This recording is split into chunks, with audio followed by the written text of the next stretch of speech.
What is going on, guys? It is Wrestlelamia here, back with another video. It's the final PLE of 2025 and the final PLE ever for John Cena. However, things aren't going out quietly as WWE presents two colossal Wargames matches featuring the elite of the elite, as well as two championship clashes. Join us now as Wrestlelamia recaps and reviews 2025 Survivor Series Wargames and reveals who the mystery man was.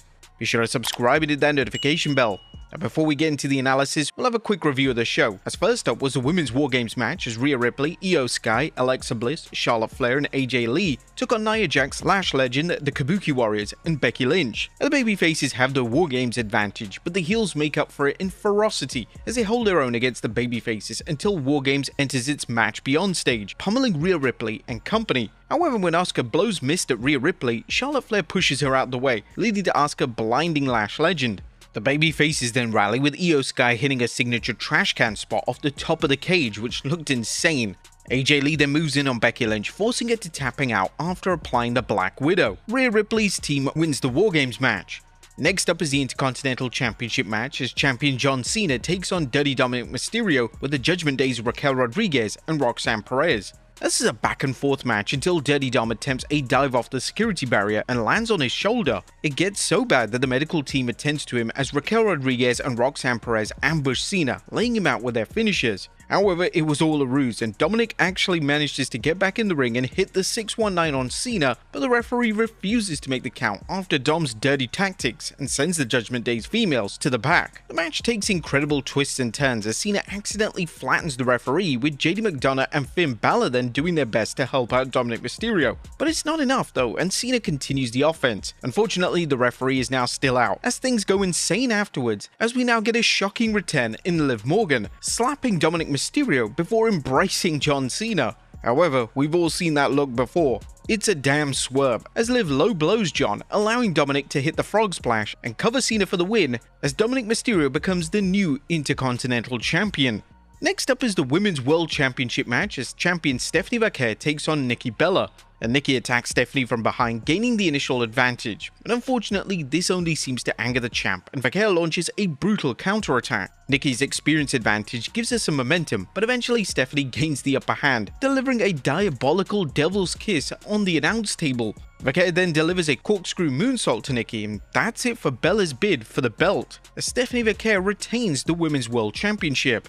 And now it's time for the main event. Yeah, only 4 matches. It's now time for the men's Wargames match as CM Punk, Cody Rhodes, the Usos and Roman Reigns take on the vision of Bron Breakker and Bronson Reed, Logan Paul, Drew McIntyre and Brock Lesnar. The heel team has the Wargames numbers advantage and they use it to devastating effects as Drew McIntyre and Bron Breakker demolish CM Punk. Cody then shows up to even the odds, but a miscue by Cody sees the American Nightmare elbow CM Punk right in the face. Thankfully, that's just a hiccup and the babyfaces give it as good as they get. Unfortunately, a mystery assailant enters the fray, giving the heels the numbers advantage. The mysterious entrant hits Seth Rollins' curb stomp on CM Punk before getting out of the cage. It's then a spear by Bron Breakker to Punk as Bron covers Punk for the win. The Vision, Logan Paul, Drew McIntyre and Brock Lesnar win the men's Wargames match. But it's not quite over just yet, as CM Punk shows his respect to Roman with a fist bump and Roman reciprocates. However, Cody Rhodes isn't willing to do so at first, leading to Roman walking away and telling the American Nightmare that this is the last time they'll ever team as Wargames comes to a close.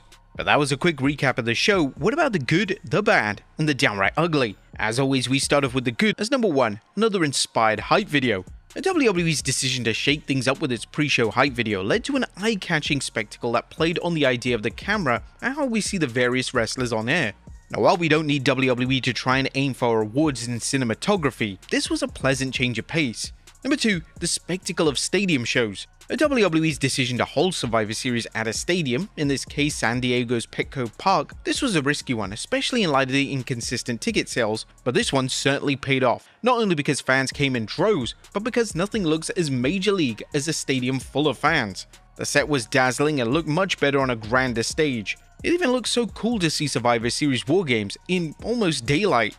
Obviously that changed up fast throughout the day, but it still looked like a cool visual. Now, it's been reported that WWE is looking to book Survivor Series 2026 in a stadium, so they want to continue this. Number 3, Charlotte Flair gives back. Kudos to Charlotte Flair for wearing a ring outfit inspired by one of her bravest fans, a young girl who is battling cancer and who Flair has befriended. Flair's touching gesture to Scarlett was a reminder of how WWE superstars can use their status to brighten the world of real-life superheroes. Number 4. Liv Morgan is back. Liv Morgan's big return was a huge surprise, as rumor had it that Morgan wasn't planned to return for injury for some time, some even saying for the Royal Rumble 2026. However, it was a great swerve where she teased turning on Dominik Mysterio, only to lay out John Cena with a low blow. Morgan's return couldn't have come at a better time, as the Judgment Day has been a non-factor other than Dominik Mysterio, who really doesn't need the group anymore. Now Morgan can renew the storyline of Roxanne Perez trying to weasel her way into the group, and the WWE can decide whether Liv is better as a heel or a babyface. Number 5. John Cena does the time-honored tradition. Tonight was John Cena's last ever PLE appearance on his farewell tour, but fans expected him to ride out in a blaze of glory were definitely in for a surprise, as Cena lost to Dirty Dominik Mysterio, albeit with the help of a small army of heels. Cena could have easily gone over, sending the fans home happy, but that's not how he rolls. The 17-time world champion knows that he has a fantastic opportunity to put someone over by giving them a shock win on his final appearance on a PLE. Of course we're going to look at the real reasons why. Number 6. Io Sky's 6th spot. Tonight, Io Sky reminded the world why she's so respected by fans and her fellow wrestlers alike, putting in another outstanding performance during the women's Wargames match. Everyone involved in the match had some jaw-dropping spots, but nothing like what has become a Wargames tradition, Io placing a garbage can over her body and diving off the top of the cage onto her opponents. The idea of jumping off the top of a cage is scary enough, but doing so blindly and also flipping over at the same time just deserves some sort of award. She really is the genius of the Sky, especially when you realize Io does it without any blunders. Number 7. Stephanie Vaquer's push continues. And make no mistake about it, WWE has big plans for Stephanie Vaquer, despite their questionable decision to keep her off a recent WrestleMania hype video featuring some of its biggest female stars. Stephanie has been pushed consistently since her NXT debut, with WWE carefully gauging the fans' reactions to her to ensure that they don't over-push her. This has resulted in Vaquer winning fans over with her tenacity, willingness to improve in the ring, as well as her exotic charisma. Tonight's win over WWE Hall of Famer Nikki Bella was just another way to pad Stephanie's resume and let fans know that she's the real deal. We're pretty sure that WWE is going to have her enter WrestleMania as champion. And AJ gets the win. Speaking of female talent, WWE made the right choice in giving AJ Lee the big W for her team tonight. While WWE didn't follow up on an angle where AJ said she'd do whatever was necessary to win for her team, having Lee submit Becky Lynch was quite the honor. Of course, every decision in wrestling should have a payoff, and Lee forcing Lynch to tap out does, as it furthers the feud between the two women. Not only that, but it furthered AJ's status as a wrestler who hasn't lost a step, despite the significant layoff from active competition. Of course, Becky Lynch was crashing out on X, further blaming referee Jessica Carr, saying that she didn't even tap out. But that was a good what about the bad, as number 1, no shark cages. Sadly, tonight's Survivor Series Wargames matches skip the traditional shark cages where each member of a team waits to enter the cage. I mean, WWE really missed out on viral moments within that cage, as they got last year with Roman Reigns and CM Punk. In fact, it was one of their most viewed videos of all time. This time we could have got footage of Brock Lesnar in the cage, which would have been hilarious. While WWE seemed to think that this would create more suspense, it was really a step down, and even though some people mentioned that we could have had surprises, we didn't have any surprises anyway during the Wargames matches. Number 2, endless ads. Does WWE have a staff of time management specialists working to find new ways to squeeze ads into its shows? Fans are used to the seemingly endless chain of commercials on Raw and SmackDown, but once upon a time, PLEs were a refuge from commercials. Other than the odd ad for WWE events or merchandise and maybe a cringeworthy backstage ad for Pizza Hut or KFC. But now fans are subjected to commercial after commercial, whether they're tuning into PLEs on Netflix or ESPN. Simply put, it stinks, and it's a reminder that WWE sees its fans as nothing but assets it looks to exploit at every opportunity. Number 3, wasted time.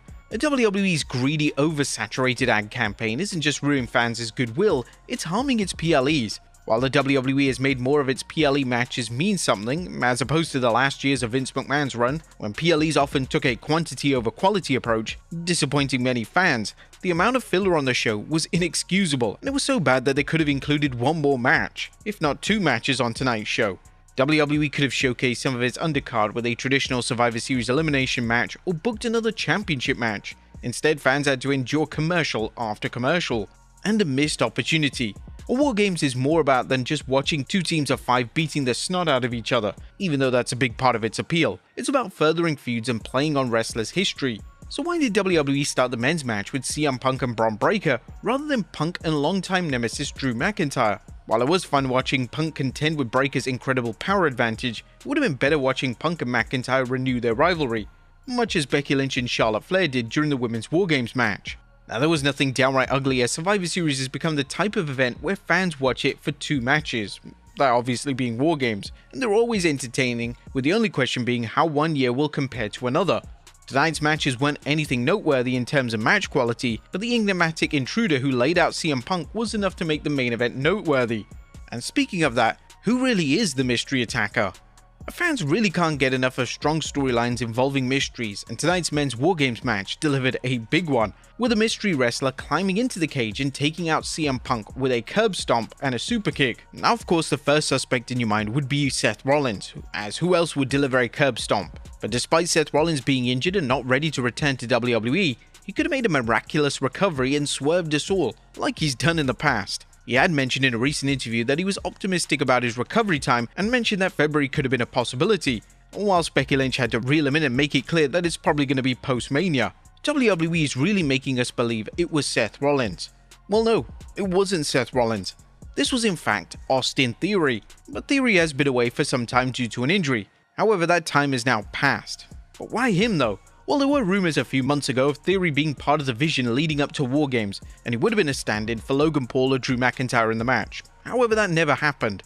This is a massive swerve that will now cement Theory as the final member of the vision and push him into superstardom territory. What do you guys think? Let us know what you thought of Survivor Series, and I'll see you next time with some more wrestling content.